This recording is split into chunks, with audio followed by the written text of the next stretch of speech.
Welcome, everyone. Hopefully you've had a chance to join us here. Well, you have virtually. And my name is Heather Farrell. I am the curator and director of exhibitions at the BCA Center.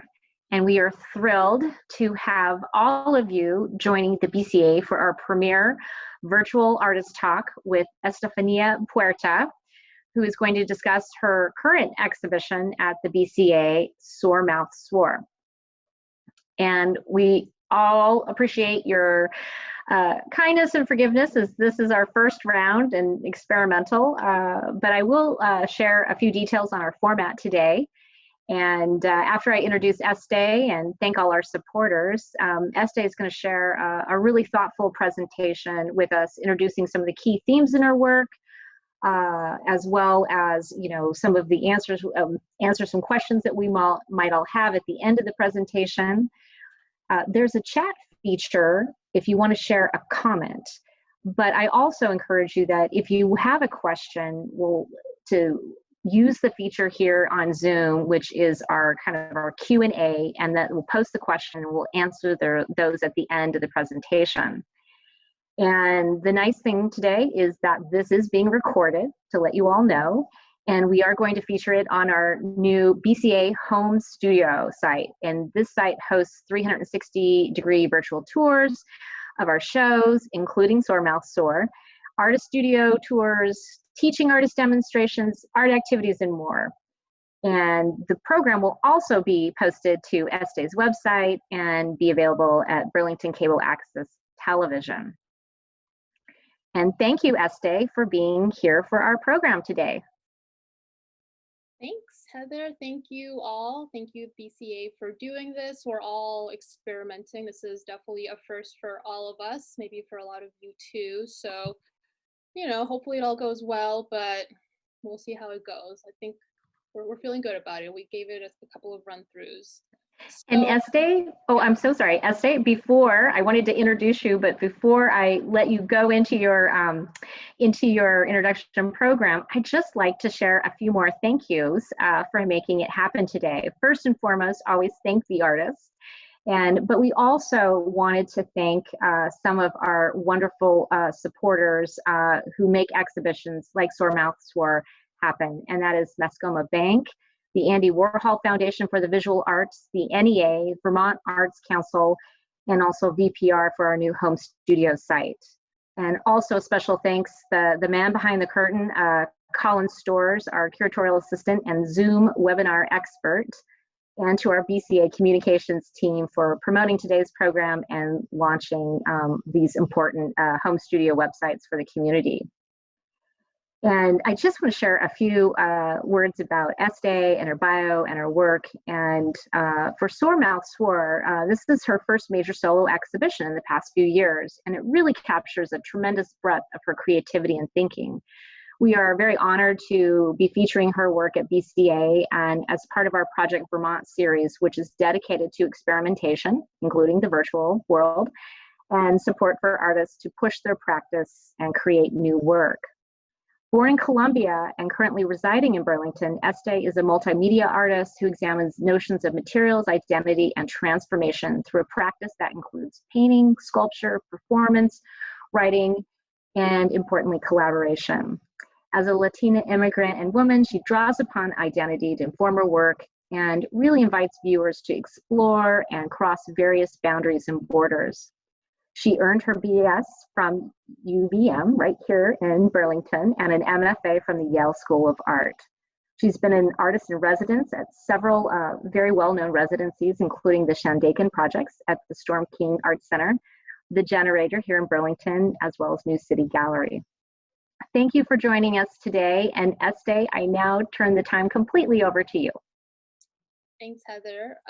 Okay, so I'm just going to jump right in. Here I go. All right, so share screen. Let's see. And now I'm just going to present. Yay. Okay. So again, thank you all for being a part of this. as daunting as it feels, it also does feel really nice to be able to share my thoughts and talk with people from outside of Vermont. So it's been really sweet to see that friends, family, colleagues are able to also join in from afar. So Soremouth Swore is the name of the exhibition, and as the title suggests, it's a lot to do with language. My first and foremost sort of vocation as a child was writing, and growing up in a bilingual household, I was always really fascinated with just the double meanings in language, how a word like lunar can mean lunar and it's spelled the same, but the definition is very different, and have always just really connected to the simultaneity that language can provide. So the image that you see here is actually the cover and back cover of a zine that I made to be a companion piece for my visual artwork. More recently in my practice, I've been able to really think about my written and verbal work more directly in conjunction with my sculptural work and thinking about it as material in and of itself. So before I jump into the specific exhibition, the nice opportunity that I have with this specific artist talk is that I am going to really delve deeply into the specific pieces in the show, as opposed to maybe a more general artist talk where I'd spend more of my time just talking more about my practice in general. But before I do that, I do want to spend like a little bit of time talking about what like my research, my background, what the overarching themes have been in my work before this, but also present in this work as well. So just to give you a little brief sneak peek for those of you that may not have been able to see this show in person before it closed, this is just an installation view. So again, I'll go into the specifics of each of these pieces and the way that they work as an installation, but I'm gonna pull back for a minute and talk about the background behind what I'm thinking about in this work. Right, so as I mentioned before, this had a poetry zine companion. So I'm going to read the title poem of the exhibition. Sore mouth swore on the tongue bruised and burnished, these masters full of teeth, swallow the mother word whole. Tell her you are sorry for being a cactus instead of a rose. Tell her you are sorry for being less than a mango juice spurt on her cheek where he left his mark so long ago, yet feels like yesterday when I feel the same sting in the shape of absence, abscess one by one, as if given no name. Nos llevan al otro lado, quitan y gritan hasta que se olvidan de su nombre. Te dejan con manos de lobos hasta que tus ojos sueñan de Dios. Tell her you are sorry for being more than hunger hitched to a bull stabbing wind, swallowing the earth death raw, singing in oceans, whale guts, matted hair, symphony stinging, full bleed on paper. Mud chorus down your throat, another way to say you are sorry for being less than apocalypse while braiding your hair. Lips to roots of disaster, this spurted flower, a crooked wing broken in two. I too can make a world without you. So thinking about that last line of making a world without you, I'm really interested. I mean, the biggest question in my work is really how to make a world for bodies that do not fit into this world, how to make a body for a different world. So just this back and forth between the body and the world and the environment, and reshaping it into something that feels like something I can inhabit and that others can inhabit that have been traditionally considered trespassers, transgressors in this world. So just questions, what does it mean to be a body that is rejected, that is deemed unworthy, to be a border crosser, a transgression through the eyes of others? How can the transgressor take that role, subvert it, celebrate it, make a new world and body within it? So just questions around shape-shifting, blurring boundaries, and creating that in between, that new space, that new world in which Things that have felt like shame in this world can be celebrated and become points of empowerment, a world that can hold these sort of excessive forms of existence as they're deemed in this society. And of course, we're looking at an iconic photo of a migrant family at the Mexican-US border being tear gassed. This is a really intense emotional photo that I don't take lightly, but I show it here because, I think with a lot of art, it's really easy to start talking about a lot of the philosophical and theoretical and formal elements of the work, but first and foremost, a lot of what I do and think about, and I think what a lot of artists do and think about, comes from an emotional place. And I do pay homage to border crossers. I pay homage to my family and to my ancestors, and a lot of the colonialization and ways in which they've had to create new worlds to exist in has already happened politically and emotionally. And I sort of take that into consideration first and foremost. All of my work always comes from an emotional place first.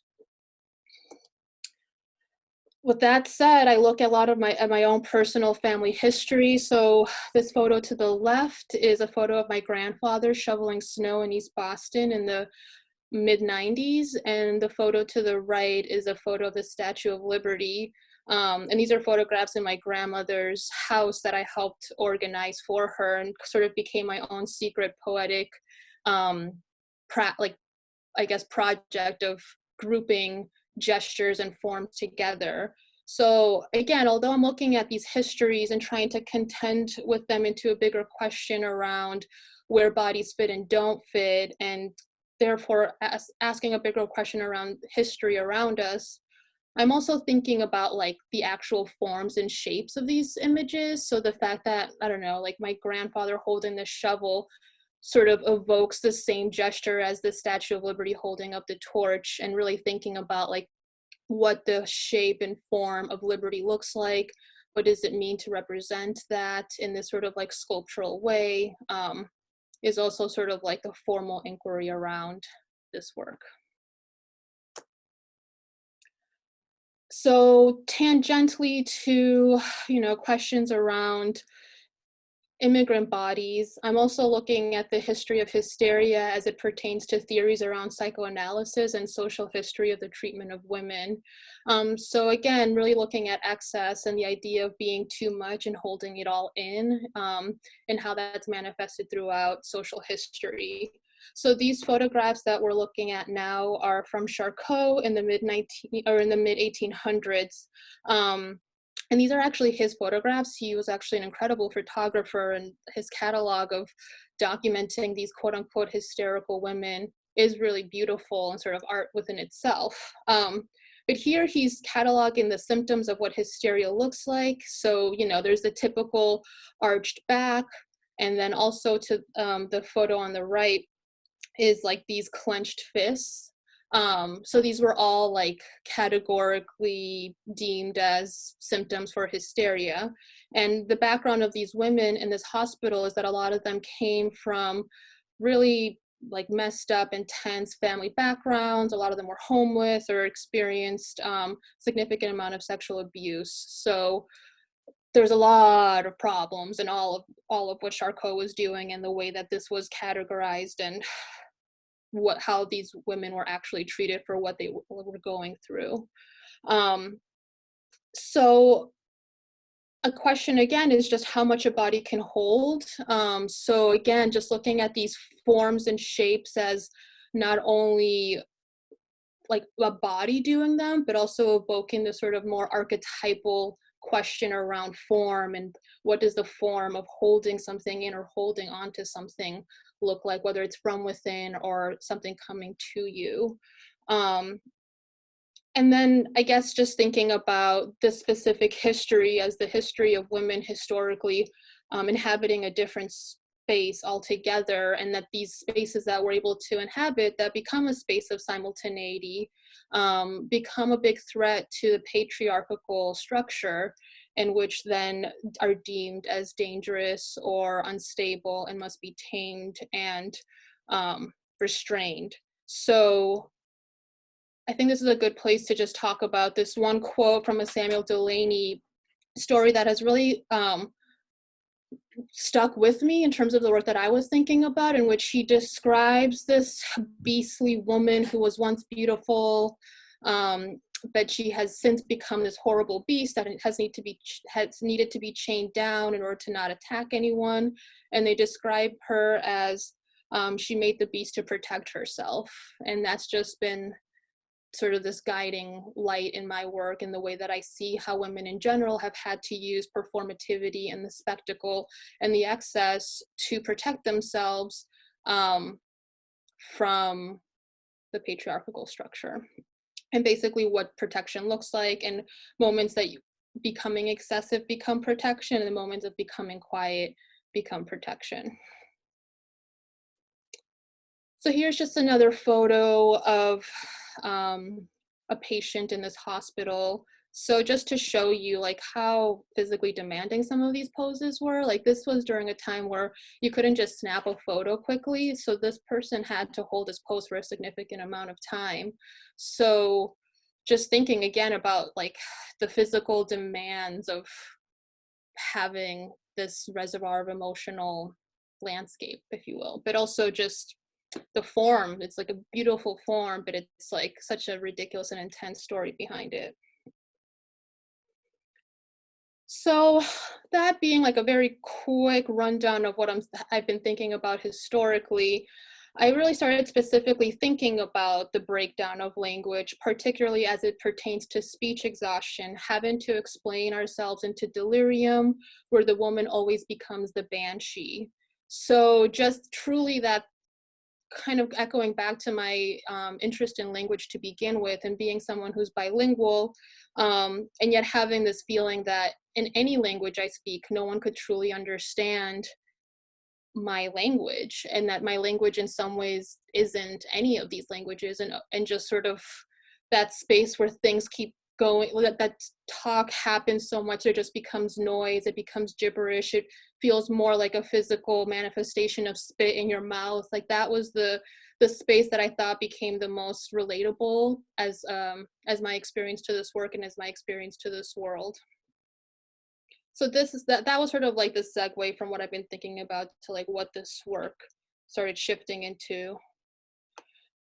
This is a photo of Elijah Clark, someone who I really look up to. And I was thinking about this particular photo, this particular act, and really thinking again about language as material. So going really back into the materiality of language, that's not just visual or verbal, but what it really means for that exhaustion or that foam, that spit, to become other bodies and to really become manifest.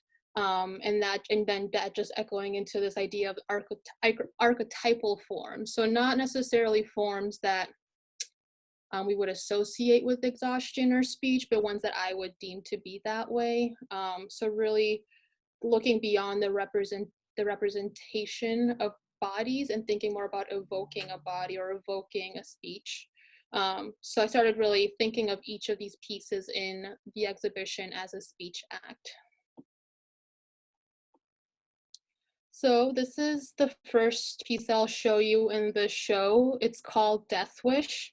In this particular piece, I was thinking of, well, so just kind of going back to what Heather said earlier about my multimedia use. I don't really know what the best word for it is, but of just painting and sculpture and its relationship to each other. This is one of the more direct inquiries around that for me. So as you can see, there's a piece that's directly on the wall and one that's on the floor, and there's a chain that comes out of the painting, the wall piece, that connects to this floor piece. I was really thinking about like the master and the other, and just that relationship of who owns who and who owns what, and what becomes sort of the subject of the other. And I guess in some ways maybe saying like a joke or something about painting and sculpture's relationship to that as well. What becomes the preferred form or the preferred orientation to experience, and peering into and having like a physical relationship to the other thing. Also just specifically thinking about painting as graphs. So, you know, thinking about the body again and thinking about this idea of like taking a graft or taking a sort of dissection of a body and placing it in this sort of formal rectangular shape, as a way to like talk about how to organize messiness, or like the body being a messy place, and imposing this sort of like structure around it to exist in. And then just the contradiction of lumps, so just thinking about lumps as being both sexy and grotesque, and the femme body and all its horrors, really. So like, yeah, I can show you the next image actually. The central image here being Artemis, and really again thinking about what becomes beautiful and what becomes horrendous, the grotesque as it relates to the Baroque. So again, this idea of like excess, and when like the most fertile woman is so fertile that she becomes a monster. So this idea of sexiness be sort of turning in on it itself and being this sort of other. Other images that I was thinking about, the one on the left is Eva Hess, Ring Around a Rosie. I didn't really think about this image until after I made the piece, or sort of midway making it, and then it echoed back to this piece that I remember Eva Hess making when she was more directly contending with painting still. As we know, a lot of her work since then had become a lot more sculptural, and she's one of the forefronts of a lot of the work that we see today. But yeah, just how she was trying to contend with the idea of sculpture and painting in these different forms.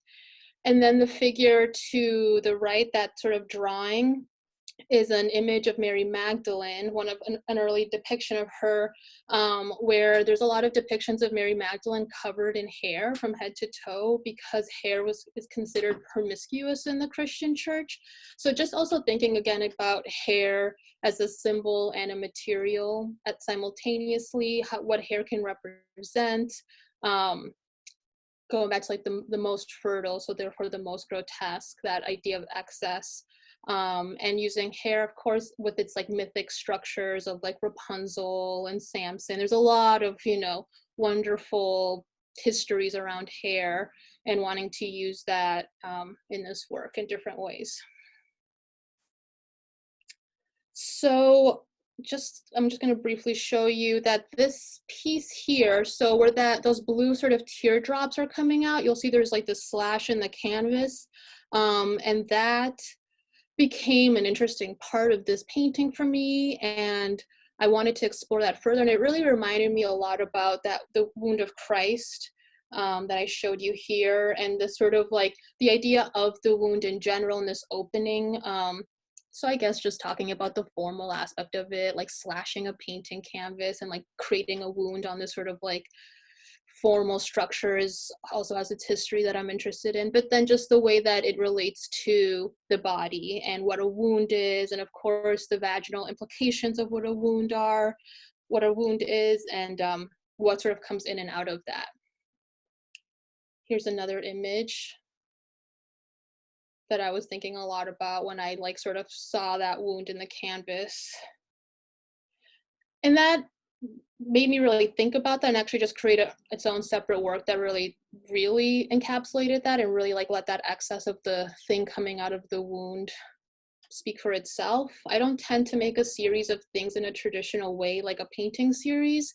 You'll see that a lot of everything that I make has a different form usually, but I wanted to sort of slow down a bit and really start looking at these things more closely and giving them the space that they needed to say what they needed to say. So in some ways, like not being so afraid of like redundancy, and realizing that repeating a form can actually become its own statement.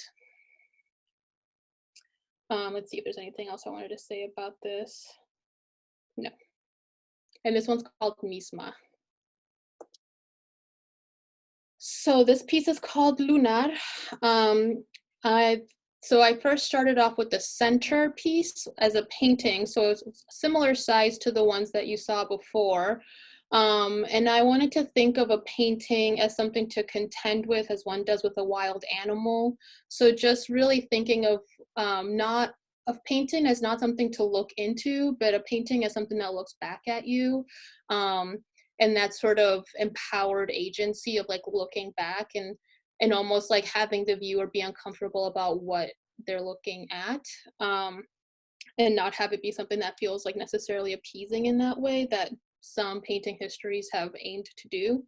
Um, so again, there's a lot of hair involved in this one, but for me to evoke sort of like this different type of growth, a different type of feeling. There's also, for me, I was really specifically thinking about the primordial soup, and just this feeling of like the beginning and what it means to emerge and evolve.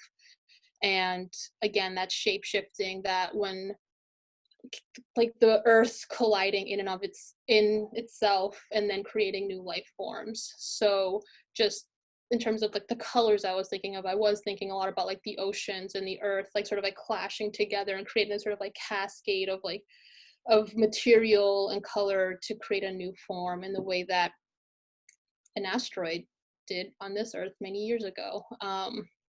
So I think that's all I'll say about this one for now. But yeah, I guess it, to me, this one definitely has a lot of like that strange familiar feeling of sort of like there's a lot of like there's a lot there in terms of things that people can psychologically relate to or question.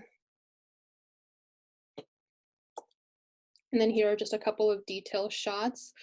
So in terms of materials, I used soil, latex, hair, fabric. This in the middle piece is wax. There's also like wine and other material and dyes. There's other materials that I use for the color itself and paint, but yeah. So this is a detail shot of the rhinestones. So there's rhinestones at the end of the tips of the ones that arc up at the top. And if you're in the show, you can see that the light sort of hits it where the rhinestones sort of glisten. So, you know, just thinking about like the femme decorated body and using that almost as this like threat. So this one is in Vuelta. This is an edition of 2. So there's 2 of these sculptures in this show. So a lot of this work is still work, you know, the images sort of show what they are and do. And I'm just trying to think about ways to further activate these objects that evoke a life, a character, a type of vessel holding something active. So really thinking about sort of like these embedded performative spaces where maybe the viewer isn't always the character that activates them, but that they sort of contain a life within themselves. And then again, thinking about this act of peering into something. So not just looking at something, but like having to look into something.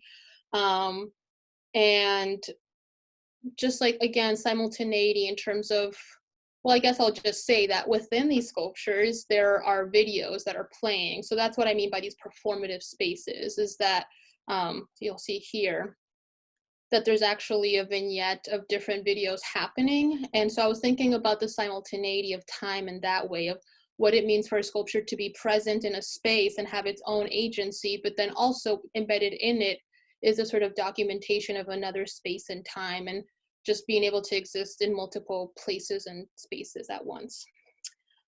So the video that is within this sculpture is called Memory of a Birthmark, and it's in collaboration with an artist named Ashley Howard, who you'll see appears as A. Howard in her written representation. So so this was also a really exciting project for me in terms of collaborating with someone else. This was one of the more technically complicated pieces, just because there was an actual technological piece inside of it that I didn't know how to deal with. But luckily, I was an artist in resident at the Generator, which is an awesome maker space in Burlington. And with the help of folks there, I was able to figure out the sort of mechanics around this part of it, like what would work, what wouldn't, and just like how to physically put a video inside of a sculpture in this way. And then with Ashley, we collaborated over a course of a few months, creating 2 different videos of vignettes. And so we think of them as vignettes. We both knew that we didn't want to make something that had like a narrative arc, a sort of plot. with resolution or something, or some sort of story, but rather we wanted this to be more about material exploration and having just little moments throughout that sort of felt like little moments in time to peer into. We're both really interested in getting really dirty and gross, so that was something that we just connected with a lot and had a lot of fun with in this, of just like covering ourselves in, or mostly myself, in soil and syrup and all sorts of gross things, and just seeing how, again, that simultaneity of language, like how many things can come up at the same time. So I think, oh, so here's another image of, as you can see, it's like actually peering into the sculpture itself, and a still of what the video looked like. So not all of them have like a person in them. Some of them are truly like materials doing things, and kind of in this in-between space of doing and making. Okay, so I'm gonna try to, hopefully this works, show you a still, or a small clip from one of the videos. So another part of the collaborative aspect was actually also other people in the video. So in this particular scene, it's not just myself, but it's also 2 other collaborators, Corinne Johnson and Caitlin LaDolce. And then, you know, it kind of fades into another scene.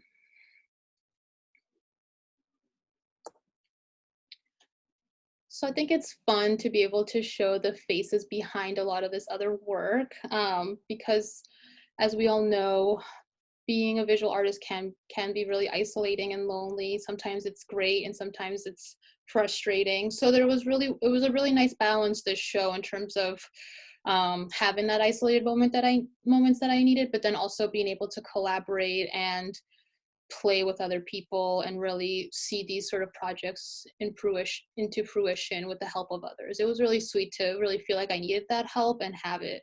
So to the left is Ashley, who was the brilliant mind behind the videos. And then, I mean, to the left and to the right is Corinne Janssen, Caitlin Dolce, and myself. Right after that scene was shot, where we're just covered in soil and sticking together because it's syrup. So it was fun. So now I'm going to transition into a bit more of other work in this show, and I'll just read this other poem that's also included in the poetry zine. Banshee. Sick is él como un matador who beats a beast down to a breast. Te dice yo no soy el hijo de la tierra, soy el hijo de la mierda. Te dice, yo no soy el sacrificio de un santo, soy el malicio de un rato. Sick is he who wishes upon she the twisted song of the banshee. Ay, ay, ay, como me duele. Ay, ay, ay, como me como. Ay, ay, ay, ay, como me gozo. Sick is he with eyes of gray-green sky puke, holding a machete to the tall branch, showing how hollow a bunch to the gut can sound when repeated on wood. Ay, ay, ay, ay, like a lonely Cupid crossing his eyes with arrows, a shot to the sky to decide who is truly God, a socket with no organ to call its home. Like a defunct tribute to the blank flag, like a monk eating fish backwards, like a coyote with too much flesh for sale, like a yucca stuck to the roof of your mouth, like a glass shard hidden in your knuckle. Sick is él. Cracking teeth open to explain his childhood, a lifetime too late. Te dice, yo no soy la sangre de la miel, soy la enfermedad de tu piel. A broken wing sewn in sinew, the song I wish I sang for you. So, kind of echoing back to the idea of the arc, that I sort of call it the hysterical arc, and that form has been a form that I'm the most closely always investigating in my work, and so that just quickly ties into this other piece. There's a couple of pieces where the arc really appears, and it sort of has already appeared in previous work that I've shown you, but I just felt like these 2 images sort of directly show that. So if you have coffee around, this would be a good time to take a little smell of coffee. Thank you for those that, and I know that maybe not everyone had the chance to read it. It was the last minute impulse, but We asked folks if they had coffee or honey or other scents that are actually in the exhibition itself to sort of have that on hand to try to do a sensory experience that, you know, it's kind of complicated on a computer. So if you have coffee, take a little whiff, because this sculpture does have coffee in it. So this is a sculpture called Chrysothemis, and it's by Dilma, who is an aunt. So as I was saying at the very beginning of my talk, a lot of this work does tend to pay homage to people in my life, whether it's an artist that I feel like a deep connection and lineage with, or more typically to a family member and ancestor who holds a lot for me and has held a lot for my family. So Edilma is a great aunt who was sort of like the resident medicine woman witch in our household, not by, she would never probably call herself that, but I would just walk the streets with her and she would just pick random plants and make teas with them that would always soothe, and she would just know exactly what to do with every living plant around her. And so she was just a really wise woman. So the name of this plant is actually like a stand-in name for a lot of women in mythology. It doesn't really matter who they were, what they did. It's just the fact that they carried this name with them that I thought was really interesting. And again, just looking at that, like, I don't know, I just thought there was something really dramatic about the idea of this fainting flower, of this like exhausted flower that was sort of this mutant that needed to sort of like do the same. The idea of just like nature and like what is natural coming to play and into question around like what is excessive, but what like emotionally we can and cannot hold is something that I'm trying to also explore in this work. So there's a lot of like allusions to nature and ideas around the natural in this. So here are just some more images of the detail shots. Okay, sorry, just zoom. So yeah, so this part right here, these little brown bulbs that come out of them are embedded with coffee, so you can go up and smell them. Sorry, my computer, of course, is not going to start failing. So this, another collaborative piece, is by Alyssa Faber, and this is at AO Glass, and she is awesome and helped me with the glass piece in this work. So I'll just show you quickly what that process looks like, because I was like obsessed with it. I think it's so beautiful, like being able to melt this glass like this to create this sort of image. So that's it finalized. So as you can see, it's actually like fit onto the sculpture.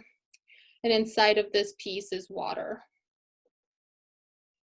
So I know that I need to kind of hurry up here. So I'm gonna, unfortunately, but you know, probably for the best, move it along a little bit. So going back to the hysterical arc, this one's called All of Freud's Beautiful Ladies. You'll see here that there's tongues resting on all of these. So again, just really thinking about speech exhaustion and like this idea of like tongues resting because they're so exhausted from speaking, and how many tongues it takes to say a thing. And also with this piece, I was really, and with all the pieces, but this one I feel like speaks it more directly, just thinking about where a body begins and where an object ends, and where utility begins and where futility ends. So just the fact that this is a utilitarian body created to, in some ways, have these tongues rest on it, but it's also maybe its own living creature that's ready to keep moving at any given time. So just like the tension between that, that this work really spoke to me. So you'll see that there's also candles. I was thinking about altars, again, an homage to just immigrants crossing borders is really what I was thinking about. There's a lot of memorials along the way of with candles, of just like paying homage to those before us. So I was really thinking about this in terms of how a body can become an altar, if you will, or how a body can pay homage to other bodies before theirs. There's also this essay called Grids by Rosalind Krauss that I won't get into now, but I encourage you all to read, that I think is a really great essay around the mythic structures around grids. So there's a reason why I'm using grids and thinking about that mythic structure that's able to hold a lot in an organized way. So it's like this idea of like excess having a structure to hold on to. So here's just a couple of detail shots. This is just, I just wanted to show you the candles actually burning in my studios. This was a work in progress. And just like there's, I think like in artwork, the artifice of action versus the performance behind the scenes. There's a lot of work that can seem like it moved around everywhere and did a lot of things. And then there's just actually trying to create intentional time and space for that to happen organically. And this photo is also by A. Howard.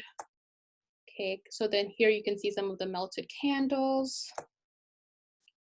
And this one is made out of a lot of different materials. This one also has honey. So if you have honey, you can smell it, dip your finger in, do something sensory with it.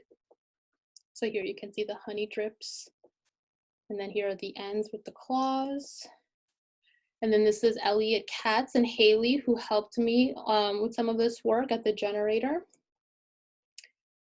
And then this is one of the last pieces I made. And this one, I was thinking about the shell, what comes out of the shell. And this other piece here, this is a piece that was one of the first pieces in the show, in which I was thinking about traps and the idea of the shell like holding in something. And so for this one, which was one of the last pieces in the show, I was really thinking about like that soft interior that comes out of that shell and like what that looks like and what that holds in and of itself. I'm going to just say all of that stuff very briefly. This one has rose infused in it. So if you have rose around you, you can smell that. This one has soil. So if you have soil, please take a smell of that. So you'll see that there is a mirror. So this is a photo that shows the inside of it a little bit more clearly. This one's also by Ashley Howard. And thinking about exoskeletons, this is a mirror in the middle that sort of shows itself back up. So just peering into a mirror. And then you can also see other pieces in the show. And then this one is a gestural piece that's in the show too. So I just wanted to show you like some of them took a long time and then some of them were quicker and I arrived at them a little bit faster. But thinking about the painting as skin. Here is a like an overview shot of the show again. So here's a link to the virtual tour, which I won't take you on now because I don't think I have enough time. But I just want to show you that in the stairwell, there are vine pieces that I made that go all the way up to the 3rd floor that you can check out on your own. This one's called the Hysterics Gift. And I was just thinking of the body as its own object again and material. And flesh becoming chain link and vine. So kind of sort of like transmuting between itself and trying to take over a building. It's another image. And then there's mirrors in some of these. So those moments of identifying with what you are seeing and seeing yourself in the piece itself, sort of becoming the performer of the flower, like activating the flower through your own body.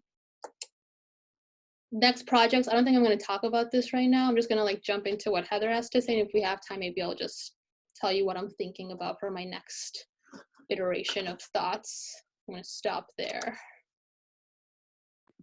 Oh, thank you, Estee. And it's really a thoughtful kind of sharing with all of us here today about, you know, what kind of informs your work, what's going on. You seem so, you know, thoughtful, and it's fascinating, and especially when you're working with all of these different kinds of oppositions and looking at what's beautiful, what is ugly, what's interior and exterior. I can't help but draw some analogies into our current environment here in the world. And I do think it's going to be exciting to hear about what's going on in the future. So I'm going to maybe hold that for my questions for you. And for everyone, we've had a couple of questions, but would love to encourage people to post in the Q&A.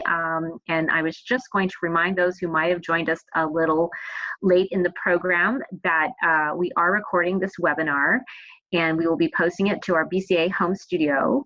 And it'll be available also on Estee's website and cable access television. And I encourage you all, as I go into the Q&A, to stay until the end, because we have a couple of important announcements on behalf of BCA we'd love to share with all of you. Great. Well, for our first question from Isabella DeMarco, she asks, what type of materials do you use in your work? And what is the hair made of? Do certain mediums have any connection to meaning? And maybe you could expand on some of the ideas you shared with us earlier. Yeah, great question. I know it's kind of ridiculous that I didn't bring up the materials in the work as much. But I will say 40 minutes, 45 minutes goes by really quickly, it turns out. So it's its own test of time. So I use a bunch of different materials, both organic and inorganic. So I'll use, like I was saying before, I'll use dried flowers, honey, actual fruits and things that can mold, and then also inorganic materials like resins and, you know, metal. I mean, metal is technically an organic material, but just things that are maybe more like traditional art formal conventional pieces. And I'm really interested in going back to the question and idea around transgression, actually having artwork that can transgress against itself or against the artist and the art world, in the sense of having a piece that is unstable and will rot and mold over time and never really be fixed in that way. So, and also just the way that these sort of maybe unlikely bedfellows have to reconcile with themselves, like how honey and resin's relationship with existing with each other, how it morphs over time and becomes its own form. So I use a lot of different materials.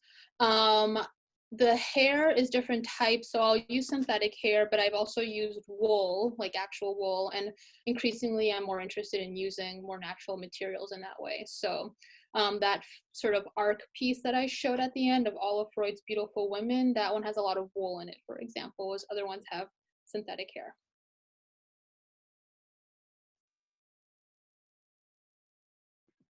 Great, thank you, Estee. I have another question here from Clay.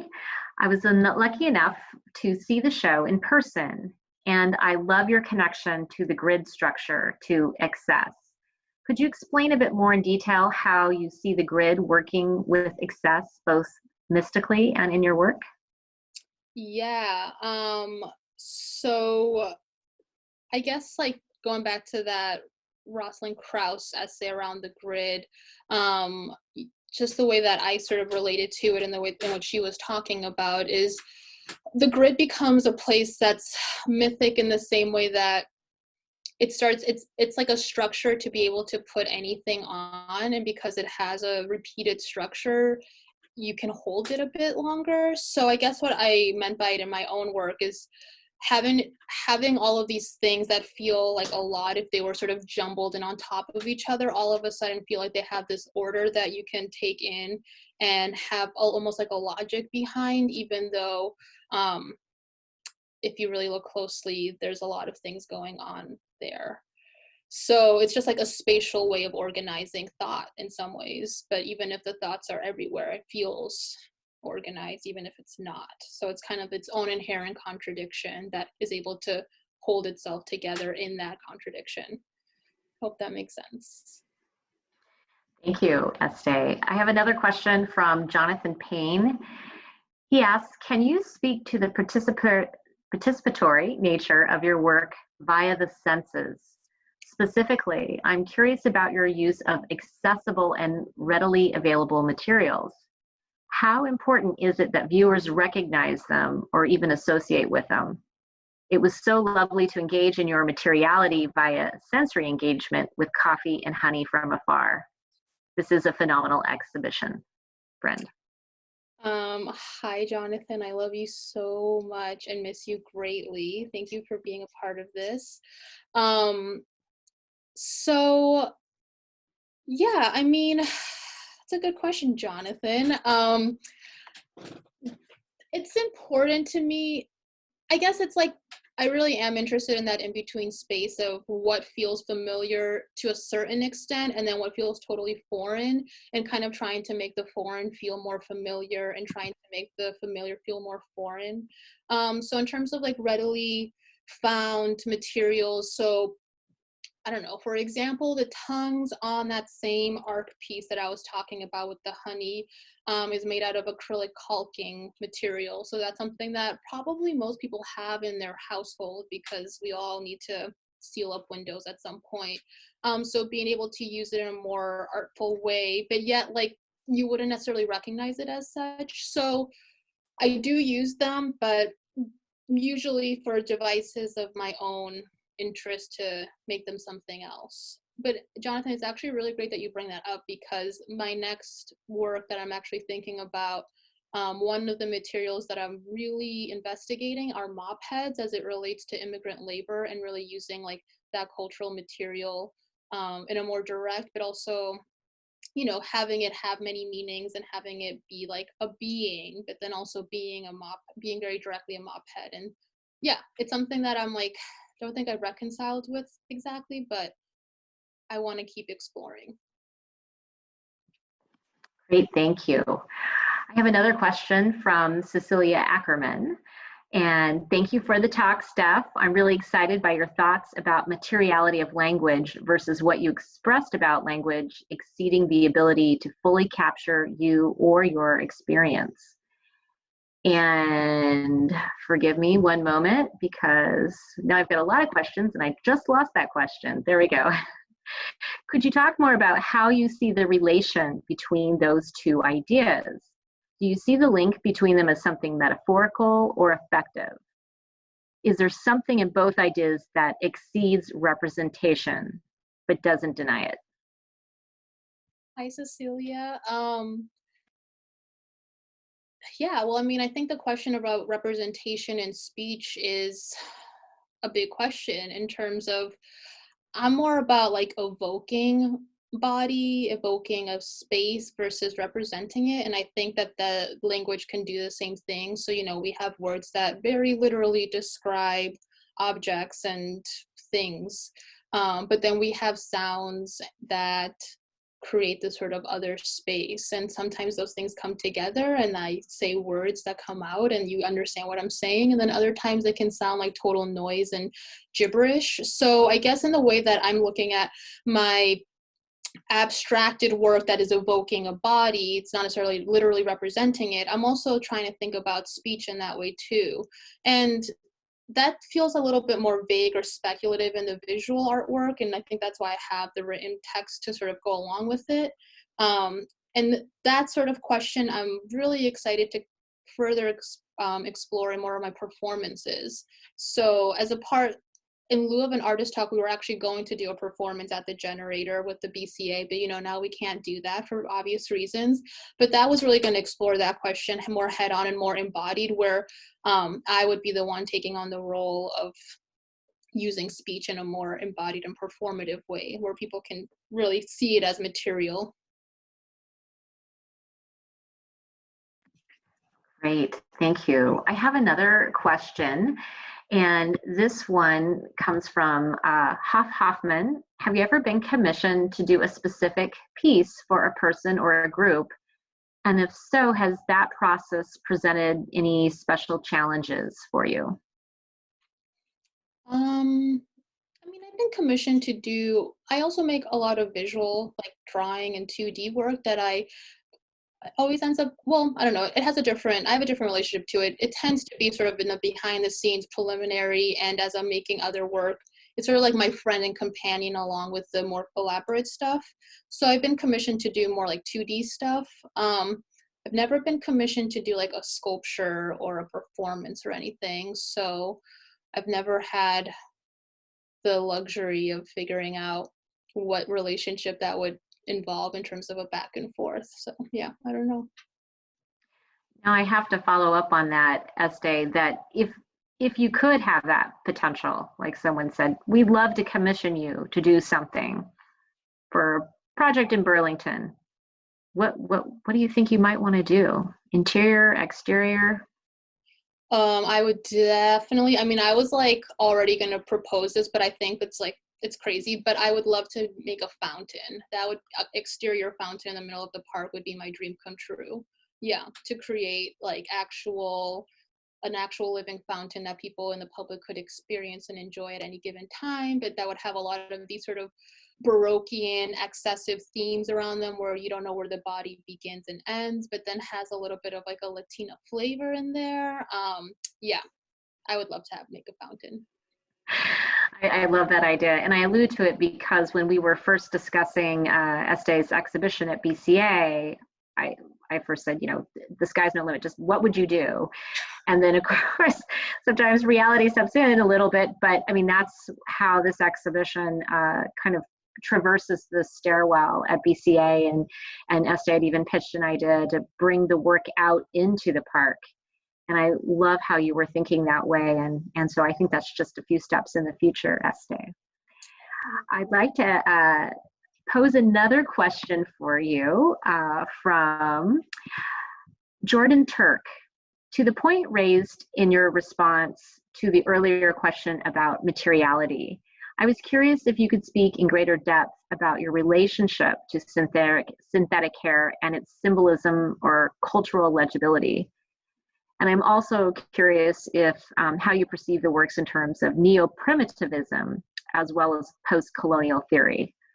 Kind of a lot in that question. You might have touched on a few of these ideas, but would you like to expand at all? So I guess I'm gonna assume that I'm trying to like decode a lot of that. Mm-hmm. So my use of synthetic hair in terms of its cultural legibility, a lot of the synthetic hair that I buy, it comes from local beauty shops that are predominantly owned by Black business owners, and definitely I think first and foremost serve Black communities. So that doesn't go without recognition. I have a complicated relationship to like using it in that way, but then which is I think a reason why I'm actually becoming increasingly more interested in like using wool and things, because I don't deny that that is a cultural legibility, even though even though I'm using it in terms of like I can grow all that hair and I do want to specifically talk about it.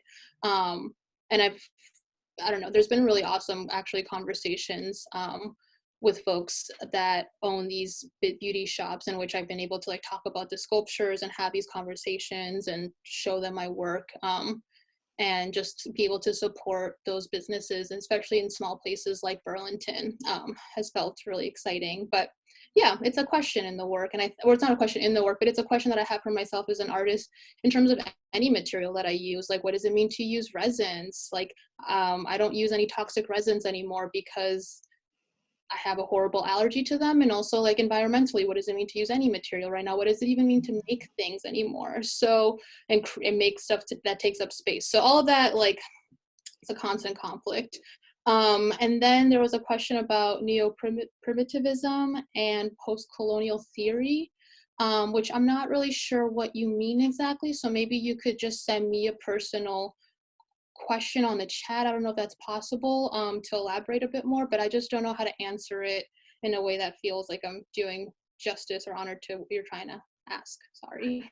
Right. That's very thoughtful. And I think we're all learning as we go with questions and moderating and context in this virtual age. We are starting to run out of time, and I'd love to encourage everyone to hold on for at least about 5 more minutes, so we can conclude the program. And I can't get to everyone's questions, but I might want to kind of follow up with sort of a last one from Dana Hang, but also myself, and I might put the two together in terms of asking more about what you think the role of the viewer is in terms of your work, and thinking about, the viewer as in the average visitor, and then there's also the viewer as in the art world. At least what would you hope, what role or response they would have to your exhibition? Hi, Donna. I think that, well, I would want them to feel more implicated in the work, that they might not, maybe not all artwork implicates the viewer in a way that I hope that my work could, in terms of feeling like it has to be in direct relationship in terms of their own body to it. Whether that's that it evokes a sense of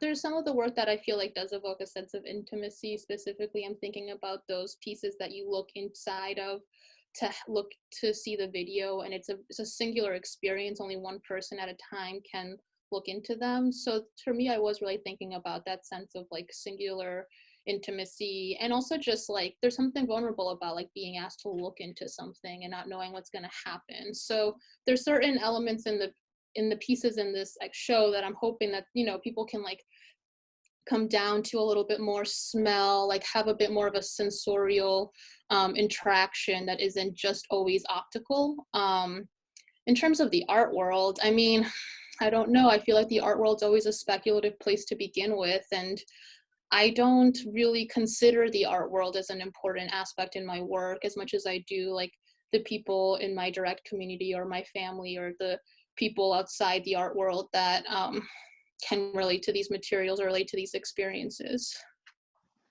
Oh, well, thank you, Este. That's really, really thoughtful. And again, my regrets that we couldn't get to everyone's questions, but we're delighted to have them. And I think with that, I'd like to just share first a big, big thank you to you, Este, and all of you out there for joining us today. And also to the Generator, who was a great collaborator in helping us promote this program and support your work that ended up being in our art center. And if you would love to hear more about Este's work, I highly recommend her recent interview with the Vermont Studio Center's 6 Feet Apart series, and you can find that on their website. It's very insightful. And also, one thing we're pleased to announce here at BCA Center, and I think it just came out via the mayor earlier at 2, is a new BCA Artist Relief Fund. And this is intended to be a new fund accessible to Burlington's creative individuals, you know, at a critical time. And with this fund, we plan to offer grants for up to $500 to Burlington-based individual artists who are in need of financial assistance. And you can get more information and details on our website, but thrilled to be finding different ways that we can support artists in our community. And maybe a final note, because I miss the exhibitions, not being there at the Art Center and seeing them every day and checking in and having new thoughts about what I'm seeing and encountering. I would say that while we're uncertain of when we will reopen the Art Center and an exact date, we are hopeful, maybe late May, early June, but that we definitely plan to extend the shows, including Sore Mouth Swore, at least through early July. And so appreciate everyone's interest in today's program. And thank you so much, Este. Thank you everyone so much for tuning in. And yeah, thank you. All right. Join us in the future and stay healthy and take care.